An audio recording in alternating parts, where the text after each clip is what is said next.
في شهرين. الشجرة دي طبعا مزروعة السنة اللي فاتت. احنا بنيجي بعد السنة بنقطعها من تحت على اساس تطلع قوية وتطلع تخينة وتطلع عدلة. دي اتزرعت السنة اللي فاتت وقطعناها من تحت ونمت السنة دي. احنا النهاردة 10/6، يعني النمو ده نمو شهرين 2، عدت فيه ال2 متر. ده غير انها اتقطعت. تصور هنا كده اتقطعت قبل كده، حد ابن حلال وهو معدي بالصدفة قطعها.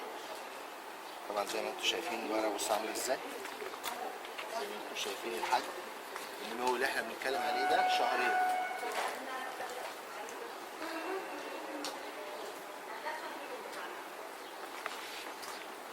يعني بنتكلم في شهرين عدت ال2 متر. هو دي بالشكل ده. شوف لو مزرعة بالكامل مزروعة كده.